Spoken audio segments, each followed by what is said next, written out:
I've been in my addiction for, I would say, approximately maybe 10 years. I remember there was one point in my life where I felt out of control. I was addicted to cocaine for many years and started when I was a child, about 14 years old, in and out of different rehabs from the time I was in high school.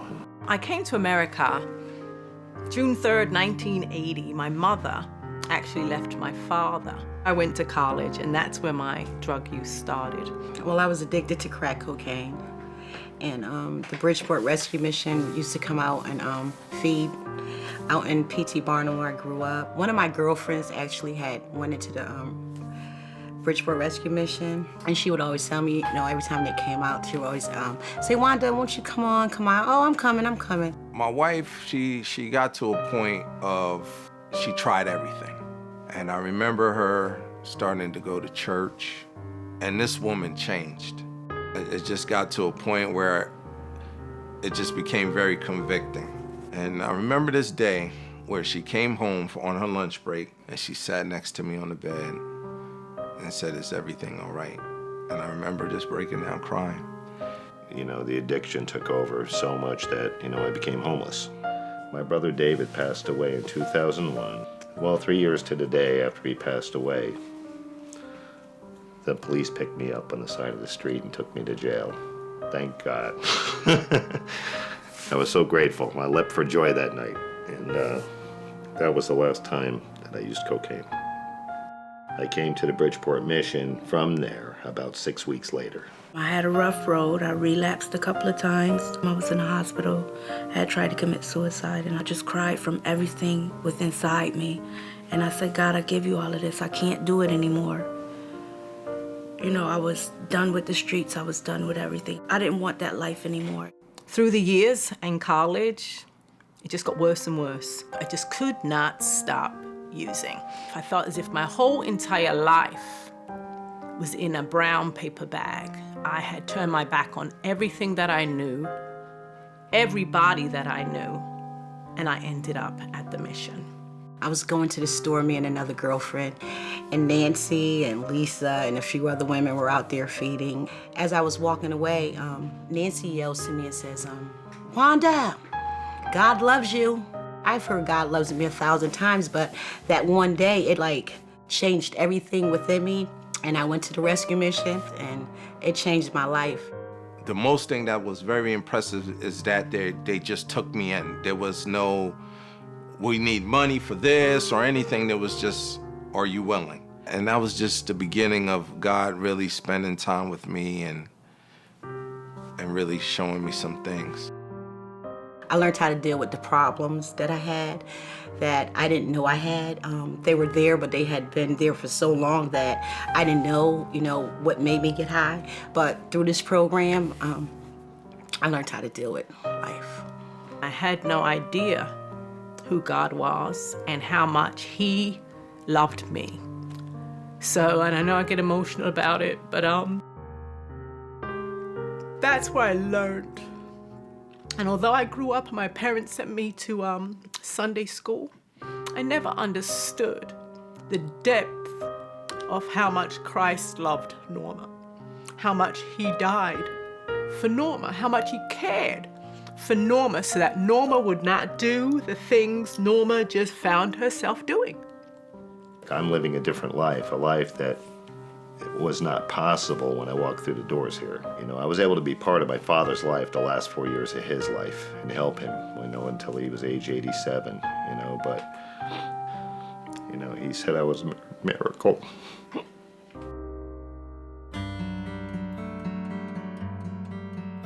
I've never seen a place like this. And this is from the heart, man. They give the homeless a meal 3 times a day all year round. I've never experienced that. They give away hundreds of thousands of meals every year. They've fed me for a year, so I know this is true. They have a new shelter for women and children. We have classes during the day.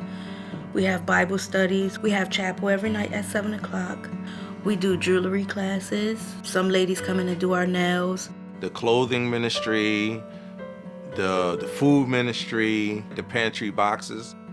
Thanksgiving, giving out the free turkeys and coats and everything. We get them into FSW to get counseling. We help them to keep their doctor's appointment. We transport the ladies there to and from to help them get there safe. They do a lot for the community. I think that's great.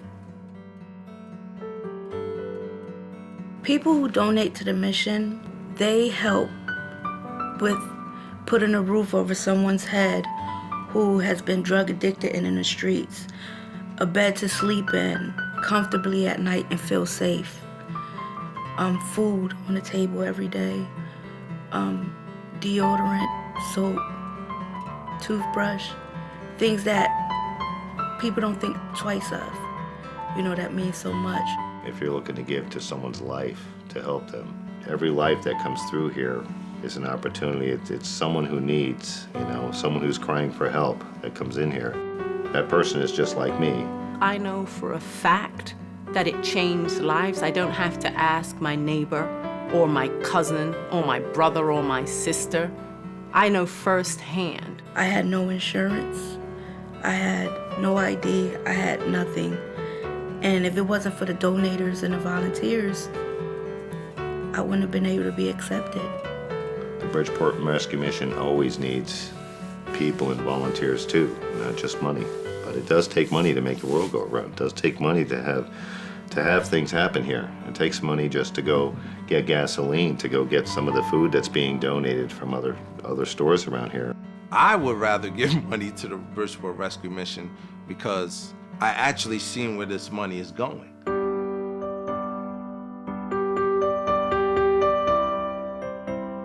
The Bridgeport Rescue Mission definitely helped me to turn my life around. The Bridgeport Rescue Mission has turned a year of my life into a lifetime. The mission can turn a year into a lifetime. A year to me was an opportunity for me to sit back, find out who I was, and get my life together. I am an example of the mission's year changing your whole entire life. This is a first step to empower people to change. They showed me love. They showed me that they cared. And it gave me hope. I guess in my own head, I was thinking I was alone in what I was going through and what my certain struggles were. And how it restored hope for me is that I found out there was other people who was right where I was at. When I moved out of here, they furnished my whole house. Bedroom set, living room set, everything. I was equipped for life, and I don't know anyone else that would have done that for me, but it gave me hope. There's people that I've seen come out of here and they made it. And I'm saying, well, I can make it too, I don't feel like killing myself every day anymore. The mission helped me to realize that God loves me. And I'm here for a reason.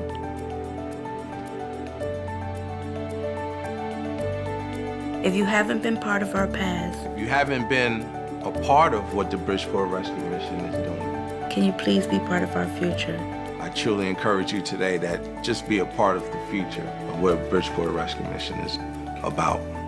A lot of us decide that we're going to help different communities, different countries, different states. There's so much need in the state of Connecticut. There's so much need in Fairfield County. There's so much need in Bridgeport. Why not help Bridgeport? Why not help our own people stand on their feet?